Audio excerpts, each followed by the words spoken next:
चलो दोस्तों, आज हम डिस्कस करेंगे प्रश्नावली 12.2 का सवाल नंबर 4, 5 और 6। इसके पहले वाले वीडियो में मैंने बच्चों आपको सवाल नंबर 3 तक बता रखा है। ठीक है, तो चलो सबसे पहले स्टार्ट सवाल पढ़ते हैं। सवाल कह रहा है कि एक त्रिभुज और एक समानांतर चतुर्भुज एक ही आधार पे हैं। यहाँ पे बच्चों को हर सवाल में कुछ कीवर्ड्स होते हैं, उनको आपको ध्यान देना होता है। यहाँ पे कह रहा है जो त्रिभुज है और बच्चों समानांतर चतुर्भुज है, उनका आधार एक ही है ना। यहाँ पे देखो मैंने चित्र बना भी रखा है बच्चों। ये समांतर चतुर्भुज आपको दिख रहा होगा, ये वाला, ये चतुर्भुज है। देखो आधार का मतलब होता है कहाँ पे समानांतर चतुर्भुज कहाँ पे बन रहा है, त्रिभुज कहाँ पे बन रहा है। देखो यही समांतर चतुर्भुज का, ये मैं इस लाइन को थोड़ा सा कर रहा हूँ। यही वाली लाइन समांतर चतुर्भुज का भी आधार है और यही वाली लाइन त्रिभुज का भी आधार है। तो यही सवाल मैं आपसे कह रहा था कि इसमें जो आधार है बच्चों त्रिभुज और समांतर चतुर्भुज का एक ही है और क्षेत्रफल भी एक ही है। साथ में कह रहा है बच्चों की क्षेत्रफल भी एक ही है। आपको क्षेत्रफल भी दोनों का बराबर ही दिया गया है। यदि त्रिभुज की भुजाएं 26 और 28 और 30 सेंटीमीटर हों तथा समांतर चतुर्भुज 28 सेंटीमीटर के आधार पर स्थित हो। अब यहाँ पे बच्चों को कह रहा है कि त्रिभुज की भुजाएं, देखो आप लोग ध्यान समझो। त्रिभुज की भुजाएं दिया गया है 26, 28 और 30, लेकिन बच्चों क्या कह रहा है, एक देखो यहाँ पे 3 साइड दिया गया है।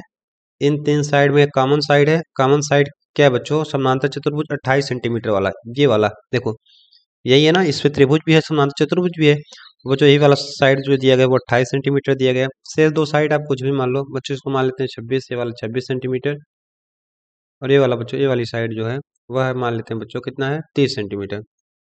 ठीक है, देखो आपसे क्या कह रहा है कि आपको, आपसे आपसे पूछ रहा है कि आधार पर स्थित है तो संगत ऊंचाई ज्ञात कीजिए। यही बच्चों देखो समानांतर चतुर्भुज की संगत ऊंचाई, लंबवत ऊंचाई आपको ज्ञात करना है। ठीक है ना। मुझे पता है कि देखो मैं क्या करता हूँ, पहला काम त्रिभुज का क्षेत्रफल निकाल लेता हूँ। मुझे पता है कि त्रिभुज का क्षेत्रफल 7 सवाल में दिया गया है।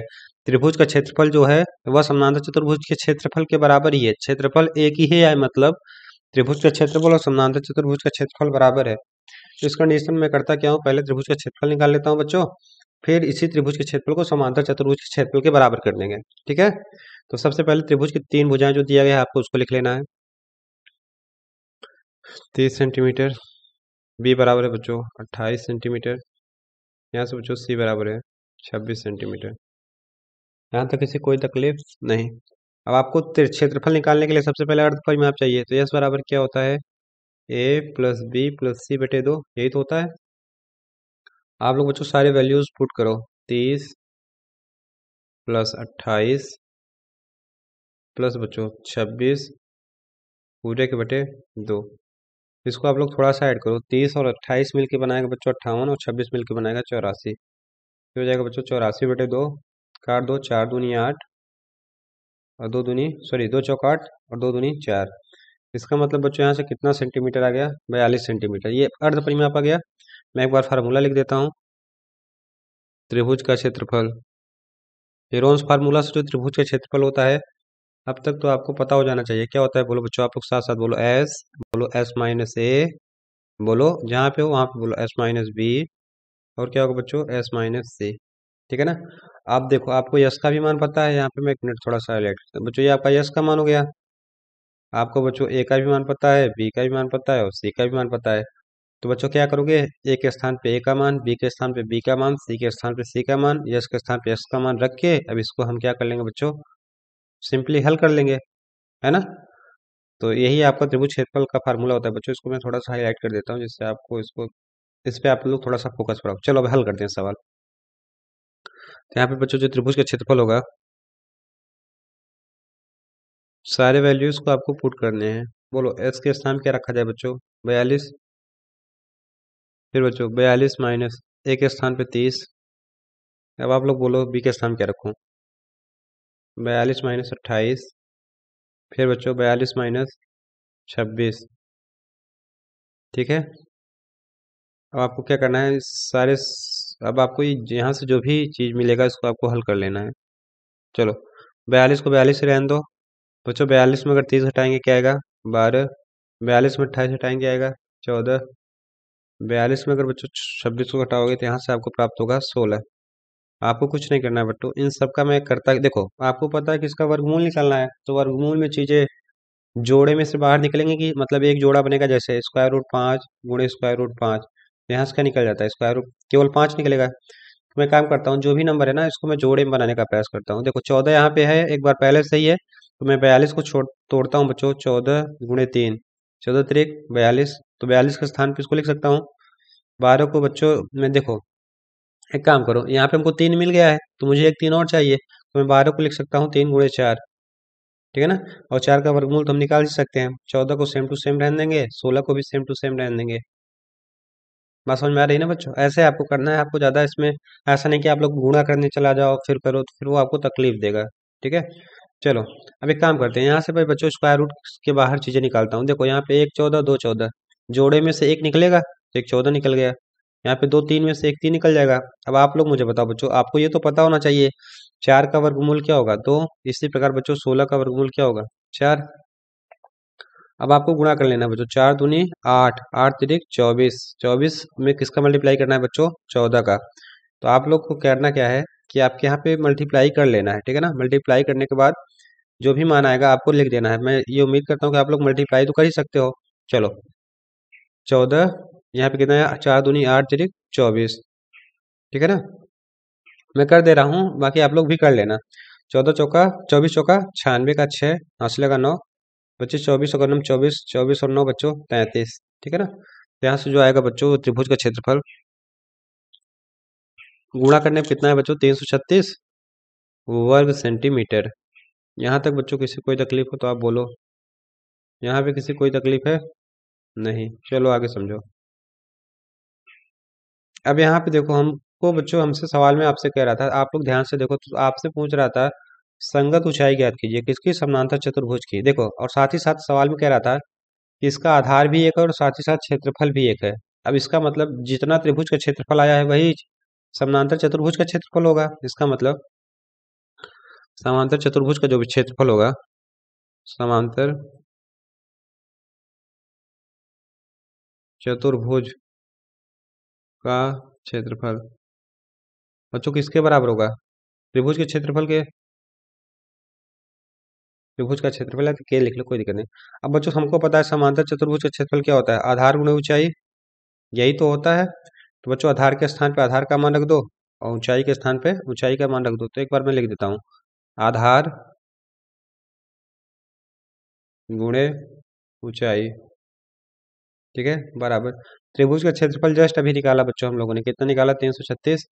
अब आप बताओ समांतर चतुर्भुज का आधार, इधर देखो फिगर में देखो ध्यान से, आधार तो 28 सेंटीमीटर है, इसका मतलब आधार के स्थान पर 28 रख देंगे, तो इस वाले एच का मान आसानी से आ जाएगा, ठीक है ना। ऊंचाई के स्थान पर एच रख देंगे, तो 18 के स्थान पर रख देंगे बच्चों 28 × एच बराबर 336।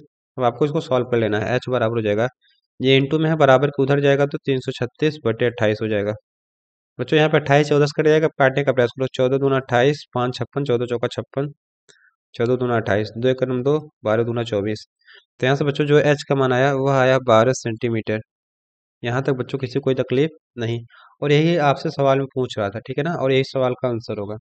बात समझ में आई, ठीक है ना। चलो चलते हैं बच्चों नेक्स्ट सवाल पे, ये आपका सवाल था। चलो अगला सवाल आपके सामने है बच्चों, इधर है। कह रहा है बच्चों, एक समचतुर्भुजाकार घास के खेत में 18 गायों को चरने के लिए घास है। यहाँ पे बच्चों कितने गायों को चरने के लिए है, 18 गायों को चरने के लिए, ध्यान समझना। यदि इस समचतुर्भुज की प्रत्येक भुजा 30 सेंटीमीटर है, यहाँ पे प्रत्येक भुजा कितनी है बच्चों, 30 सेंटीमीटर, और बड़ा विकर्ण कितना है बच्चों, 48 मीटर, सॉरी सॉरी यहाँ पे जो भी है मीटर में है। तो प्रत्येक गाय को चरने के लिए घास के खेत में कितना क्षेत्रफल होगा। बच्चों सबसे पहले समचतुर्भुज क्या होता है, ऐसा चतुर्भुज की सभी भुजाएं क्या होती हैं बच्चों, बराबर और समानांतर होती हैं, उसको बोलते हैं समचतुर्भुज, ठीक है। वर्ग भी बच्चों एक तरीके का समचतुर्भुज ही होता है। चलो यहाँ पे बच्चों प्रत्येक भुजा दिया है 30 30, तो इसका मतलब ये वाला भी 30 होगा बच्चों, ये वाला भी 30 होगा, ये वाला भी 30 होगा, और ये वाला भी क्या होगा, 30 होगा। बच्चों विकर्ण क्या होता है, विकर्ण का मतलब होता है सम्मुख शीर्ष को मिलाने वाली रेखा। जैसे मैं देखो, मैं इसको इससे मिला देता हूँ ना, तो ये विकर्ण कहलाएगा। ये रेखा मैंने क्या किया, देखो ये शीर्ष था, इसके सामने मुख के सामने वाला शीर्ष था, सम्मुख शीर्ष को मिलाने वाली रेखा को बच्चों बोलते हैं विकर्ण। एक विकर्ण ये हो गया, मान लेते हैं बच्चों इस विकर्ण सबसे बड़ा वाला यही है, इसकी लंबाई कितना दिया गया है, 48। इसके स्थान में लिख लेता हूँ बच्चों 48 सेंटीमीटर, ठीक है ना। जैसे ही बच्चों हमने विकर्ण खींचा तो यह समचतुर्भुज चतुर्भुज दो त्रिभुजों में विभाजित हो गया। ध्यान से देखो तो त्रिभुज ए बी डी एक त्रिभुज बन रहा है और त्रिभुज ए सी डी है ना। इन दोनों त्रिभुज को अगर मैं जोड़ दे रहा हूँ तो देखो क्या बन रहा है, समचतुर्भुज। तो मैं करूंगा क्या क्या पहले त्रिभुज ए सी डी का क्षेत्रफल निकालूंगा, फिर बच्चों निकालूंगा त्रिभुज ए बी सी का क्षेत्रफल निकालूंगा। लेकिन आपसे सवाल कह रहा है कि प्रत्येक गाय को चरने के लिए कितना, देखो इस पूरे क्षेत्रफल में कितनी गाय चर रही हैं, 18। तो मैं अगर 18 से भाग दे दूंगा तो मुझे ये पता चल जाएगा कि एक गाय को चरने के लिए कितना क्षेत्रफल प्राप्त होगा। ठीक है, तो चलो बच्चों इसको हल करते हैं। सबसे पहले बच्चों आप लोग मुझे एक बात बताओ, यहाँ पे मुझे निकालना है त्रिभुज, पहले निकालता हूँ त्रिभुज एबीसी का क्षेत्रफल। और आप लोग ध्यान से देखो तो यहाँ 30, यहाँ 30, यहाँ 48, इस त्रिभुज की भी तीनों भुजाएं वही हैं। यहाँ 48, यहाँ 30, यहाँ 30, इसकी भी वही है। तो क्या क्षेत्रफल भी वही नहीं आएगा बच्चों? तो मैं एक क्षेत्रफल निकाल लूंगा, दो का गुणा कर दूंगा। ठीक है ना, तो लिखो बच्चों त्रिभुज ए बी सी में, त्रिभुज ए बी सी में मैं तीन भुजा मान लेता हूँ ए बी सी। ठीक है ना, ए बराबर 30, बी बराबर भी बच्चों 30, और बच्चों सी बराबर यहाँ से दिया गया है 48, 48। आप लोग चाहो तो सेंटीमीटर भी लिख सकते हो। ठीक है ना, चलो अब यहाँ पे सबसे पहले निकालेंगे एस। तो एस बराबर आप सबको पता है ए प्लस बी प्लस सी पूरे का आधा। यहाँ से ए का मान बच्चों 30, बी का भी मान 30, बच्चों सी का मान 48 पूरे का बटे 2। इसको जोड़ो बच्चों 30, 30, 60, 60 और 48 में मिलकर बनाएगा बच्चों 108, है ना। 108 बटे 2। अब इसको थोड़ा सा डिवाइड कर दोगे तो 4, 2 पंचे 10 और 2 चौका 8। ठीक है ना, 54 सेंटीमीटर आया। ठीक है, अब निकालेंगे बच्चों त्रिभुज एबीसी का क्षेत्रफल। तो सबसे पहले मैं त्रिभुज का क्षेत्रफल लिखता हूँ, त्रिभुज का क्षेत्रफल। आप सबने पता है रोन्स फार्मूला क्या होता है बच्चों, इतनी बार हो गया आप तो आपको याद होना चाहिए। एस, एस माइनस ए, एस माइनस बी, और बच्चों क्या होगा एस माइनस सी। ठीक है ना, इसको मैं कर देता हूँ हाईलाइट। किसी बच्चों के यहाँ तो कोई तकलीफ बिल्कुल नहीं। अब लिखो बच्चों त्रिभुज एबीसी का क्षेत्रफल। ये तो त्रिभुज का क्षेत्रफल हो गया, मुझे किस त्रिभुज का चाहिए, एबीसी का। तो लिखो त्रिभुज ए बी सी का क्षेत्रफल। चलो बच्चों काम करो, अब सारे मान आपको रख देना है। ए का मान है 54 बच्चों, फिर देखो एस, एस का मान 54, ए का मान 30 है तो 54 माइनस 30। अब आपको ऐसे ही बच्चों धीरे धीरे हल कर लेना है। 54 माइनस 30, फिर बच्चों 54 माइनस 30, यहाँ पे भी क्या आएगा बच्चों 54 माइनस 30। किसी कोई तकलीफ नहीं, आपको सिंपली इसको हल कर लेना है बच्चों। चलो यहाँ पे 54, 54 में से बच्चों 30 को घटाएंगे तो आएगा 24, 54 में 30 को घटाएंगे आएगा 24। यहाँ पे बच्चों 30 नहीं था, यहाँ पे 48 होगा बच्चों, तीसरी वाली साइड जो है वो 48 है ना। तो आप लोग कोई दिक्कत नहीं है, आप लोग थोड़ा सा इसको बना लो बच्चों, ये 30 ना होके बल्कि 48 है। अगर 30 30 हो जाएगा तो ये समबाहु ही हो जाएगा। चलो इसको घटा दोगे तो आ जाएगा बच्चों 6। आपको पता है कि जोड़े में, चलो एक मिनट में इसको कर देता हूँ। 54 को बच्चों लिख सकते हो, क्या लिख सकते हो बच्चों, 9 छंग 54, क्योंकि 6 यहाँ पे है, मैं एक 6 ले लेता हूँ तो 6 9 54, 9 का तो निकल जाएगा। 24 तो पहले से ही जोड़े में ही है ना। अब देखो हमको सब कुछ मिल चुका है। यहाँ पे गुणे 6, यहाँ पे बच्चों 2 6 है तो एक 6 बाहर निकल जाएगा। अब आपको पता है 9 का वर्गमूल 3 हो जाएगा, 2 24 में एक ठू 24 बाहर आ जाएगा, है ना। यहाँ पे हो जाएगा बच्चों 6 3 18 गुणे 24। अब आपको क्या करना है बच्चों, 18 में किसका गुणा कर लेना है, 24 का। ठीक है ना, तो चलो कर लेते हैं। चलो बच्चों यहाँ पे मैं अगर गुणा करता हूँ तो 18 चौक क्या होगा बच्चों 72 का 2, हासिल लगा 7, 18 दूना 36, और 36 और 7 बच्चों 36 7 होता है बच्चों 43। ये आ जाएगा त्रिभुज एबीसी का क्षेत्रफल। यहाँ तक बच्चों किसी को कोई तकलीफ हो तो आप बोलो, समझ में आया ना। यहाँ पे बच्चों से क्षेत्रफल जो आता है वर्ग मीटर वर्ग सेंटीमीटर में, तो ये वर्ग मीटर। ठीक है, यहाँ तक किसी को कोई तकलीफ नहीं बच्चों। चलो अब यहाँ पे थोड़ा सा मैं आपको फिगर पे ले चलता हूँ, इधर ध्यान से देखो बच्चों। त्रिभुज ए बी सी का क्षेत्रफल जो आएगा वही आएगा त्रिभुज ए सी डी का। क्यों? क्योंकि जो साइड 30 30 48 इसकी भी है, 30 30 48 इसकी भी है। अगर भुजाएं बराबर हैं तो उससे मिलने वाला क्षेत्रफल भी तो बराबर होगा, है ना बच्चों। अगर ये 432 आया है ये वाली साइड, बच्चों ये वाली साइड अगर 432 आई है इसका एरिया पूरे का, तो ये भी कितना होगा 432, है ना। तो इसका मतलब अगर मुझे चतुर्भुज ए बी सी डी का चाहिए तो 432 प्लस 432 कर दूंगा तो पूरे का मिल जाएगा। बात समझ रहे हो ना? लिख लेना बच्चों। इसी प्रकार त्रिभुज इसी प्रकार त्रिभुज ए सी डी का क्षेत्रफल वह भी कितना आएगा बच्चों? 438 वर्ग सेंटीमीटर, वर्ग मीटर है बच्चों, सेंटीमीटर नहीं। अब मुझे चाहिए चतुर्भुज एबीसी, सम चतुर्भुज एबीसीडी का, तो लिखो बच्चों चतुर्भुज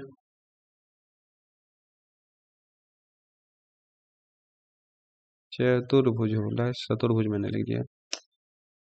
ये छोटी छोटी मिस्टेक्स में से बहुत। चलो बच्चों, चतुर्भुज ए बी सी डी का क्षेत्रफल बराबर क्या होगा बच्चों? 464, या फिर एक लाइन और बढ़ाना चाहो तो बढ़ा सकते हो बच्चों। त्रिभुज एबीसी का क्षेत्रफल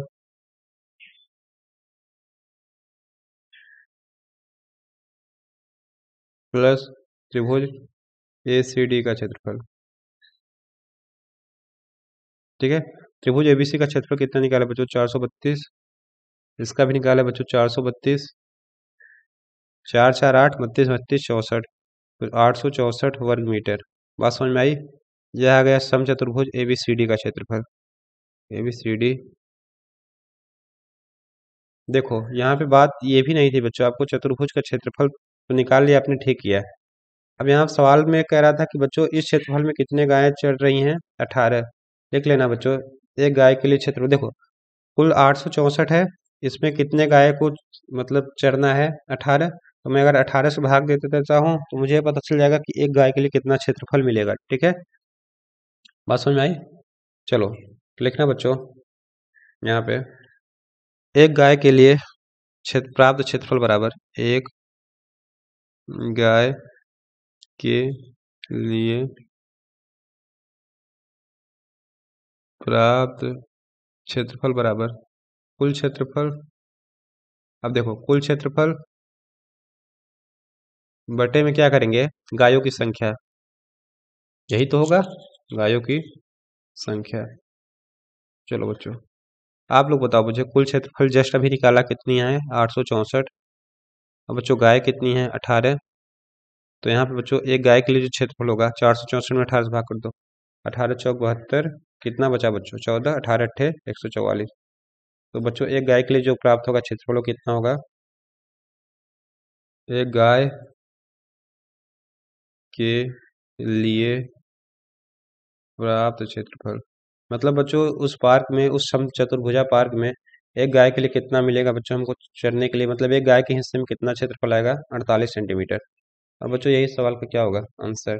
बात समझ में आई? ठीक है ना? आई होप आपको समझ में आया होगा। अब चलते हैं बच्चों नेक्स्ट सवाल पे।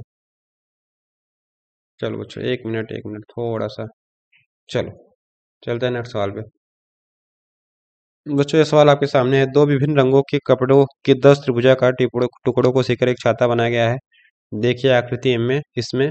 अब देखो यहाँ पे ध्यान से देखो, तो यहाँ पे एक आप लोग देख रहे होगे, तो यहाँ पे देखो, यहाँ पे आपको ये छाता बना है ना? तो छाता यहाँ पे देखो, छाता को अगर मैं सामने से समझ लो, इसकी फोटो बनाई गई है, तो 1 2 3 4 5 पार्ट सामने है, 5 पार्ट इसके पीछे भी होगा।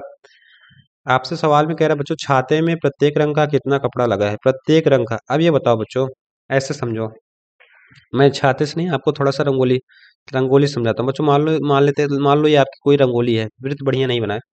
मान लेते हैं बच्चों इसमें कुल 10 पार्ट हैं, ठीक है ना? कुल कितने पार्ट हैं? 10। इस 10 पार्ट में बच्चों दो दो रंग प्रयुक्त हुए हैं।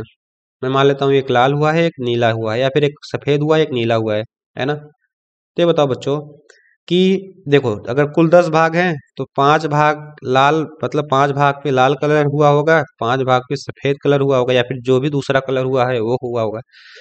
ठीक इसी प्रकार बच्चों ये छाता है ना?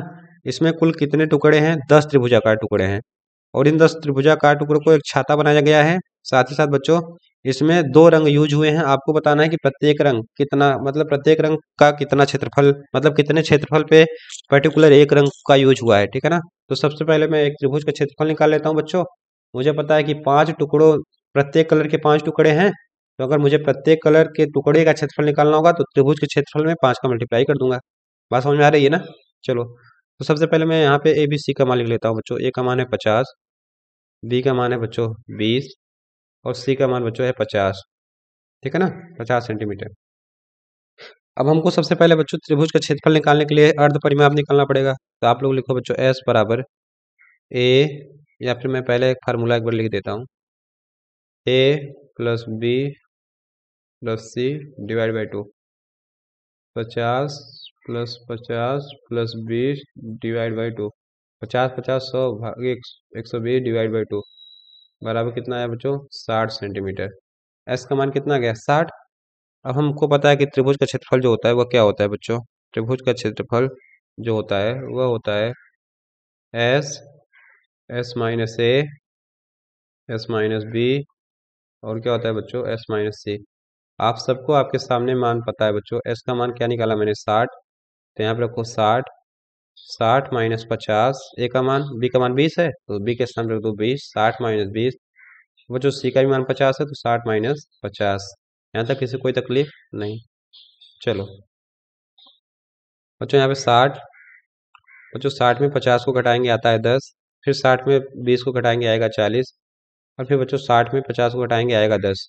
अब यहाँ पे आपको कुछ कुछ तो आइडिया लग गया होगा इन वीडियोस को, मेरे वीडियोस को देखे, कि आपको वर्गमूल में आपको गुणा तो करना नहीं है बिल्कुल।